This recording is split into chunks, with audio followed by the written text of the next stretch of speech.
Tilak, today I have a special guest, an avid traveler who is interested in ancient culture, civilizations, and religion. He has traveled extensively in different parts of the world. By profession, he is an IT management consultant and a technology advisor in the software industry. He has recently undertaken a cycling expedition in Tibet in the year 2019.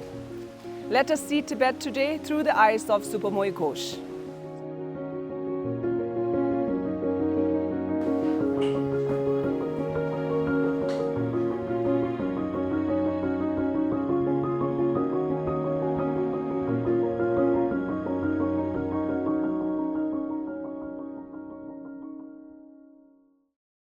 Namaste, Subhamoy ji.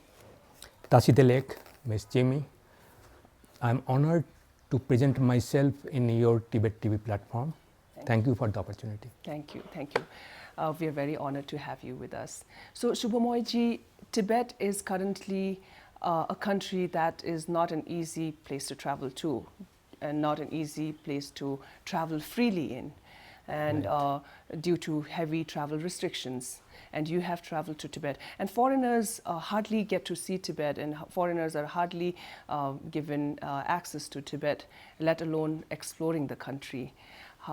What made you travel to Tibet, and that too undertaken a cycling expedition in the country? Okay, actually, I have a long connection with Tibet. In my childhood, I was at Darjeeling district, and my father was the relief and rehabilitation officer of that district, and he was involved in the settlement of Tibetan refugees in Darjeeling area. There is a place called Lebong, so there is a Tibetan settlement. So I got introduced with Tibet and Tibetan culture since childhood. Right. Then in my school days, I studied a lot of books on Tibet, like a famous comic book, Tintin in Tibet. Yes. Okay, and then the 7 years in Tibet by Henrik Harar. Right. So I got very much fascinated by Tibet. And that was mainly about the some sort of a exotic land adventure. But afterwards, as I grew up, I started reading about Tibetan culture, Tibetan history, Tibetan Buddhism, and got interested more and more. Right.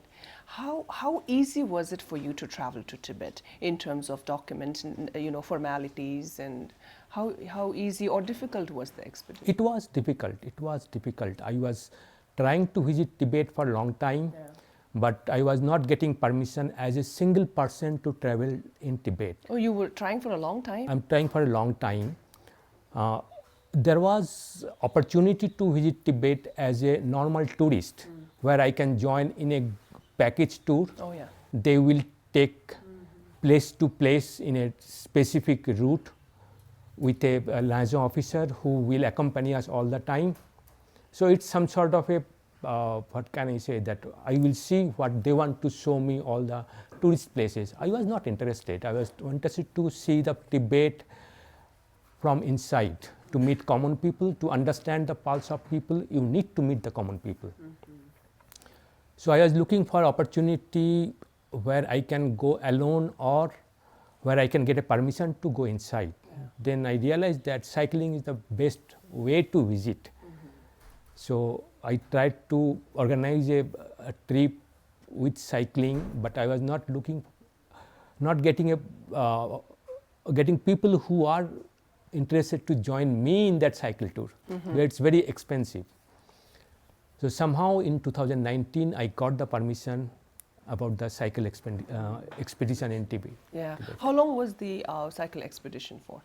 I was around 20 days in Tibet and traveled from Lhasa all along the Yusang Valley up to the Nepal border at Kerong. Right, right. So you just told me about your attraction to Tibet from an early age. And even in your book, Traversing Tibet, you have also mentioned about how you got to introduce to Tibet as a child through reports and writings on Tibet, through comic books like Tintin in Tibet, and then movies like 7 Years in Tibet. Right. And you have seen Tibet in movies, you have read about Tibet, and in 2009 you yourself have physically been in Tibet. How different is Tibet today, the modern Tibet, from the ones that you saw, watched on the movies or read about? Right. Actually, my idea of Tibet was a historical Tibet, a pre-Chinese occupation era. Right. And so for all the books of travelers, it is mentioned about that era of Tibet. And in TV, you can see the programs where they focus only on the exotic tourist places, not about the common people's life, not about the interior part of Tibet. Right. So when I entered Tibet, I was really shocked to see that it's a modern Tibet. It's everything changed. Everything, it looks like a new country. All the new infrastructures, big buildings, all cities, even in Lhasa, it looks like a normal Chinese city. So whether it's a Shigatse or Gyatse, everywhere the same condition, big roads are full of SUVs, modern cars. But one thing I've seen that the central Lhasa area, they have renovated to keep the old charm of Lhasa. Okay. So they have painted all the buildings. It looks like it's an old Lhasa. And the Barkhor area, which was the heart of Tibet, Right. which has not changed much. It's still same, but it's become very crowded. Okay. Yeah. But these are the cities. But outside, you can see everywhere the new construction. All villages, you'll find that all the villages are newly built.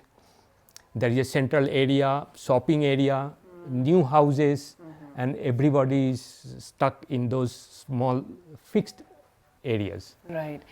Your cycling expedition was for 20 days almost. Yes. Which places in Tibet did you get to visit? Okay, I started my journey from Lhasa, then traveled along the Lhasa-Kathmandu highway. Oh, yeah. Okay, so that is Indo-Tibetan Friendship Highway. Sorry, Nepal Tibet Friendship Highway. Yes. So from Lhasa I went to Chushul and then crossed Yarlung Sangpo River, went to Nagatse. Right. From Nagatse we crossed Karola, gone to Ralung. Yeah. From Ralung we went to Gyatse, and from Gyatse to Shigatse, then traveled to Latse, Okay. and from there we have gone over the Tingri to Everest Base Camp by cycle. Yes. That was a very exciting, difficult journey. Right. And from Tingri we went to the western side at the Kyarong Valley, Okay. and our journey ended at Kyarong Valley, Kyarong, at the Nepal border. Yes. So, Subhamoy ji, you have talked about how the modern Tibet is currently and how the young generations of Tibetans in Tibet are studying the history of China, and they are not acquainted with the history of Tibet. Yes. And you have talked about that the young generation is moving away from the traditional and cultural life or the religious lifestyle of Tibet. How is that so from your perspective and your personal experience? Yeah, I got opportunity to talk to few young Tibetans, and I found that they are just like any young generation people anywhere in the world. Okay, they are all interested in Western culture. They listen English songs, and they are engrossed in their smartphone. Okay, but everything in Chinese. Okay, they are behind the job. They are interested in job, but they told me that yes, we don't have much opportunity as a Tibetan for the government job. So we are trying to study the tourism area, so we can get into the tourism market through private organization. I have found that they are not aware about the Tibetan history or the Tibetan Buddhism. But I realized that they are a little deviated from the traditional Tibetan lifestyle. Okay. Right, right. It's almost 4 years, more than 4 years. Yes. Almost 5 years of you having traveled to Tibet. What is it about Tibet that still stays with you? See, actually, Tibet to me is a dreamland. Okay, I am interested for a long time. I think I will be interested for whole of my life about the Tibet. And whatever I have seen in Tibet, it's the geography, history, people, it's very fascinating, very fascinating. So I'm always connected, I feel connected with Tibet and Tibetan culture. Right, yeah, of course. So Subhamoy ji, thank you for your valuable time and thank you for this interesting and very nostalgic conversation with you. We wish you a very good health and many more travels ahead. Thank you for being with us. Thank you, thank you. I feel honored to be here to present myself in the Tibettv. Thank you, sir.